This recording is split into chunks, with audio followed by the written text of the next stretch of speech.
ketika kita udah di area kursi yang siap dites dengan judul psikotes, pasti teman-teman dengan tegang mengerjakannya. Pasti ada trik atau tips untuk mengerjakan secara umum tentang psikotes nih. Apa aja sih Pak persiapannya tentang mengerjakan psikotes nih? Iya, yang pertama. Assalamualaikum warahmatullahi wabarakatuh. Waalaikumsalam warahmatullahi wabarakatuh. Jumpa lagi dengan Energy of Sharing. Apa itu? Seperti biasa, Energy of Sharing berbagi informasi apa saja yang penting bermanfaat buat orang lain. Bermanfaat buat orang lain agar memiliki bekal di akhirat nanti katanya seperti itu. Hari ini saya mau menagih satu informasi yang keren. Betul. Apa itu? Tentang psikotes. Pasti teman-teman dengar psikotes itu udah pemikirannya tes kerja. Langsung saja perkenalan lagi, takutnya ada yang belum tahu. Silakan perkenalkan diri. Iya, terima kasih. Seperti yang dikatakan sama dua host yang ganteng-ganteng ini. What? Amin. Ya, nama saya Rudi Tri Cahyono. Saya sudah berpraktek sekitar 15 tahun. 15 tahun sebagai psikolog dan termasuk juga ilmuwan psikologi. Pertanyaannya psikotes itu apa nih Pak? Iya, kalau kita bicara psikotes itu apa? Sebenarnya psikotes itu adalah suatu tools ya ataupun suatu alat yang dipergunakan untuk menggali potensi kita. Tools atau alat buat menggali potensi diri kita, potensi yang kita miliki, kita miliki. Bisa jadi ada yang tidak tergali maksudnya ya? Ya betul, karena bagaimanapun juga gitu kan, kalau psikotes itu ibaratnya kalau kita itu kepingin memotret Mas Rian, nah itu Mas Rian seperti apa gitu kan ya, itu salah satunya itu dengan psikotes itu seperti apa. Berarti ini mohon maaf nih, kadang orang menghubungkan psikotes dengan meramal. Jadi ini psikolog atau dukun?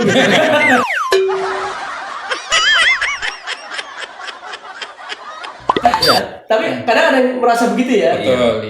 Artinya psikotes ini bukan tes utama untuk menuju kelulusan ya? Iya, itu sebagai salah satu faktor pendukung. Pendukung. Ya, bisa seperti itu. Saya pernah mendengarkan bahwa ada kata-kata ketika mengerjakan psikotes itu, Anda mengerjakan ini bukan tentang benar dan salah. Maksudnya apa? Ya, kalau bicara terkait dengan benar dan salah, itu kan otomatis kan kita sudah bisa menjudge, menilai gitu kan seperti itu. Nah, ini biasanya kembali kepada diri kita karena yang jelas bagaimana ketika kita mengerjakan psikotes itu dengan jujur, dengan apa adanya sesuai dengan kemampuan kita, itu sehingga kita tuh akan terpotret, akan tergali, oh kita tuh kan seperti apa.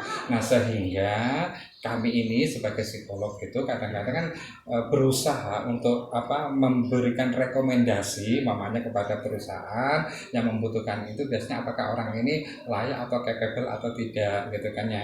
Nah, itu berdasarkan dari satu faktor yang namanya psikotes ini gitu kan ya. Nah, nanti perusahaan kan pasti juga punya hal yang lainnya mungkin kan seperti itu. Tapi setidaknya psikotes ini akan memberikan gambaran ya, memberikan potret ya. Betul. Apakah orang ini seperti Mas Rian ini, apakah dia capable enggak? Ketika di psikotes ternyata Mas Rian ini ngelamar pakai public speaking ya, karena dia ngomongnya udah castis, nggak usah di psikotes saja sudah pasti lolos gitu. Ada faktor lolosnya cepat kan seperti itu. Nah, tapi yang jelas memang banyak sekali kalau kita akan bicara tentang psikotes ini. Oke, artinya gambaran secara umum tentang psikotes adalah menggali diri sendiri. Jangan sampai berbohong atau merekayasa jawaban. Betul. Karena yang tergambar akan orang lain. Munculnya adalah topeng. Iya. Dan seolah-olah itu bukan diri kita. Seolah bukan diri kita. Yang menjadi racun nantinya adalah ketika kita kerja tidak sesuai dengan yang kita lakukan tes waktu itu. Betul sekali. Ini teman-teman, jadi jangan salah bahwa psikotes ini menjadi salah satu faktor, tapi bukan faktor penentu utama. Nah, pertanyaan selanjutnya nih, benar atau tidak ketika kita latihan psikotes cukup bisa membantu kita untuk sukses di psikotes? Iya, pertanyaan yang menarik sekali ya. Kalau kita bicara apakah kita latihan gitu kan ya, mengerjakan psikotes akan bisa menentukan gitu. Yang jelas sih memang ada progresnya. Ada progres. Ya, Kita udah bicara banyak tentang psikotes nih bersama ahlinya. Saya mau nanya lagi nih tentang persiapan ketika kita udah di area kursi yang siap dites dengan judul psikotes. Pasti teman-teman dengan tegang mengerjakannya. Pasti ada trik atau tips untuk mengerjakan secara umum tentang psikotes nih. Apa aja sih Pak persiapannya tentang mengerjakan psikotes nih? iya. Yang pertama kalau terkait seperti itu, yakinlah bahwa kita mengerjakan psikotes ini dengan yakin ya, dengan sungguh-sungguh. Sungguh-sungguh. Ya, yakin dan sungguh-sungguh. Tentunya paling awal ya pastinya berdoa dulu. Doa. Itu udah Kadang pasti. lupa karena saking semangatnya grogi. apalagi terlambat tadi itu. Kalau sampai terlambat kan orang langsung nulis aja. Lupa kalau ada Tuhan di sana. Kita berdoa dulu ya. Terus yang kedua kita yakin ya kan. Nah, yang paling penting ini kita harus tenang di dalam mengerjakannya. Nah, tenang dalam mengerjakannya itu seperti ini. Perhatikan setiap instruksi yang disampaikan, ya kan? Jangan sampai kita mendahului, ya kan? Instruksi Dari instruksi tersebut. ya, dari instruksi itu. Itu mungkin bisa dianggap remeh sama yang dites itu biasanya instruksinya perhatikan atau apa dulu, nanti dia langsung ngerjain gitu. Ya. Padahal kita belum tentu mengerjakan itu benar atau salah. Nah, itu khawatirnya nanti kalau tidak sesuai dengan instruksi, nanti kan ketika dikerjakan tidak sesuai dengan sasaran yang dituju, ya kan akhirnya merugikan diri kita sendiri. Betul. Seperti itu. Sudah persiapan lama-lama, semangatnya sudah luar biasa, datangnya pagi sebelum subuh, tapi ketika instruksi tidak memperhatikan. Ya. Disuruh jawab silang, jawabnya lingkar. Iya. Disuruh coret, dia malah melingkar. Itu yang masalah. Iya. Itu memang benar-benar berpengaruh ya? Ya memang benar-benar berpengaruh Oh. pastinya, karena bagaimanapun juga itu kan kita jadinya tahu gitu kan ya, apakah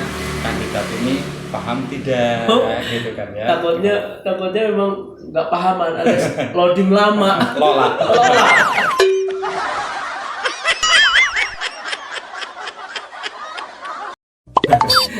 Bener nggak kalau misalnya kita mengerjakan psikotes itu ada ketegangan otomatis? Bisa jadi karena pengalaman pertama atau suasananya tidak banyak orang sehingga tegang.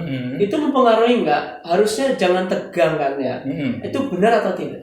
Iya, memang kalau kita bicara seperti itu, tegang itu suatu kondisi yang memang wajar ya, lumrah dan manusiawi.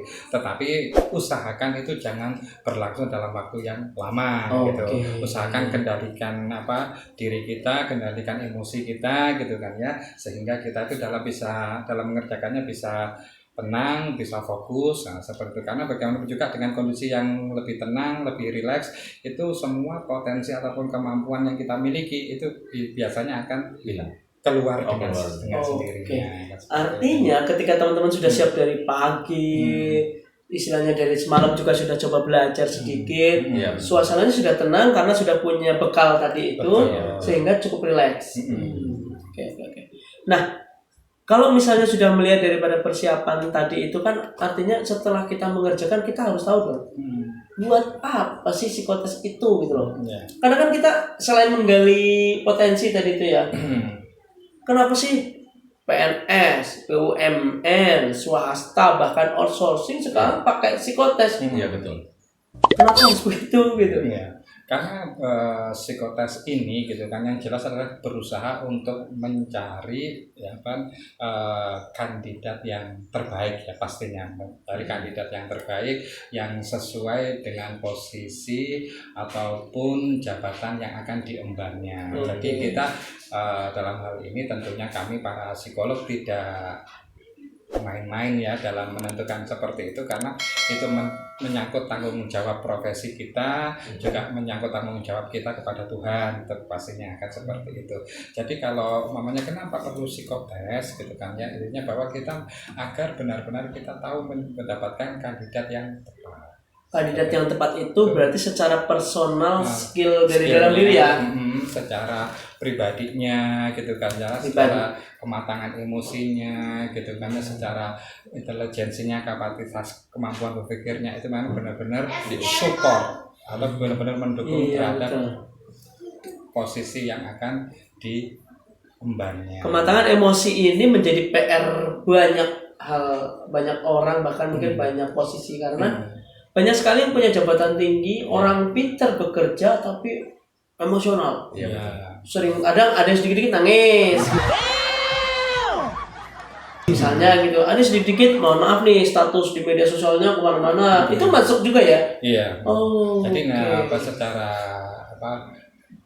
secara spesifik tentunya pasti kita juga akan lebih tahu gitu kan kandidat yang seperti itu. Tapi sekali lagi bahwa yang perlu saya tegaskan bahwa psikotes itu yang beredar adalah di masyarakat, caranya, triknya seperti ini, modelnya seperti ini, itu adalah salah besar. Ya kan, salah besar. Tidak ada trik. Tidak ada trik.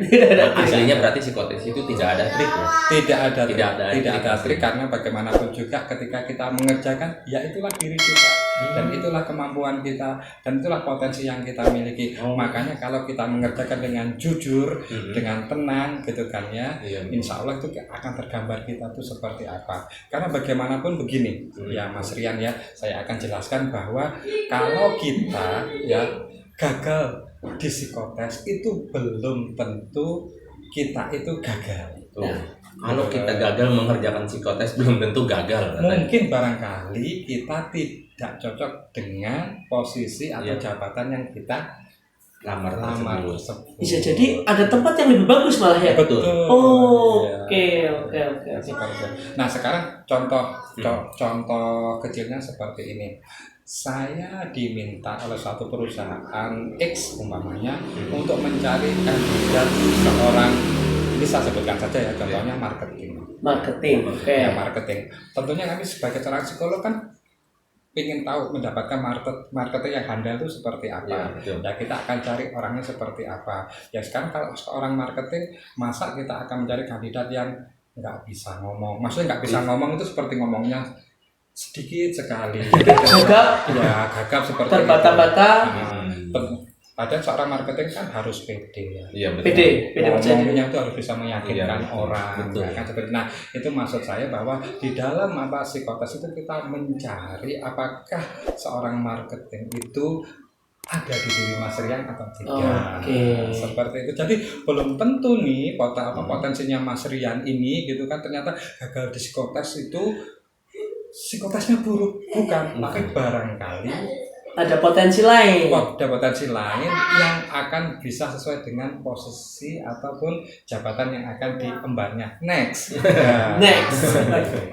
Artinya bisa jadi kita gagal hari ini bisa juga akan dipersiapkan untuk kegiatan selanjutnya. Database sudah masuk, bisa jadi besok tidak perlu psikotes, sudah tahu bahwa kalian ini tadi itu dibutuhkannya di bagian A. Apakah di bagian A, bagian B, bagian C. Ternyata begitu. Jadi selama ini kita takut. Banyak yang takut dengan psikotes. Mau mengerjakan apa sih? Iya betul. Dan ternyata yang kita kerjakan adalah sesuai dengan apa yang kita pikirkan, kita rasakan dan kita keluarkan saja. Tidak perlu nge-cheat, bahasa gamenya itu nggak perlu nge-cheat, nggak perlu nyontek teman sebelah. Takutnya teman sebelah tipenya tukang cengeng gitu. Tapi kita cengeng bersama. Gitu.